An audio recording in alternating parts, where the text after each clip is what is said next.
Қазақстандықтар заман ағымынан артта қалбашы керек. Өлкөдөгү прогресс ар бир тармакка таасирин тийгизиши зарыл. Ал эми билимдин күчү, чыгармачыл ой жүгүртүү алдыңкы планда болууга тийиш. Мындан тышкары өлкөнү артка тарткан нерселердин баарынан арылуу маанилүү. Бул шарттардын аткарылышы қазақстандықтарга санариптештирүү жана ааламдашуу доорунда ийгилик толкунунда болууга мүмкүндүк берет. Казак лидеринин Эгемен Казакстан гезитине берген маегинин маңызы казак окумуштууларынын көңүлүн дароо бурду. Евразия улуттук университетинин проректорунун айтымында мамлекет башчысы айтып жаткан улутту сапаттуу көтөрүү үчүн илимди колдоого, ошондой эле жочторду модернизациялоого басым жасоо зарыл. Билим, илим жана өндүрүш тамырлаш болушу керек. Бул принципти 2022 жылы Изилдөө университети макамына ээ болгон Евразия улуттук университети карманат. Ал эми аны каржылоо жана университеттин илимий долбоорлорунун саны бир топ көбөйдү. Өткөн жылы Евразия улуттук университетинин 30дан ашуун окутуучусу изилдөөчү окумуштуу даражасына ээ болуп, дагы ошончо адам абройлуу чет элдик университеттерде такшалмадан өтүштү.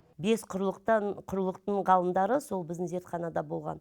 Бизде ядролук физика боюнча Евразия улуттук университетине Бул лабораторияга дүйнөнүн бардык бурчунан, тагыраак айтканда 5 континенттин изилдөөчүлөрү келишкен. Ядролук физика боюнча Евразия улуттук университетинин окумуштуулары дүйнөдөгү өзүнүн фундаменталдык изилдөөлөрү жана чоң жетишкендиктери бар окумуштуулардын белгилүү бир пайызын ээлейт. Алардын илимий макалаларын бүткүл дүйнө колдонуп окуйт. Бул лаборатория биз тараптан аккредитациядан өткөн. Ошондой эле бизде ENU Lab бар. Бул илимий өндүрүштүк борбор. Анын базасында 5 лабораторияда аккредитацияланган. Алар дүйнөлүк деңгээлдеги заманбап технологиялар менен жабдылган. былтыр аккредитациядан өткен 5 зертханамыз бар.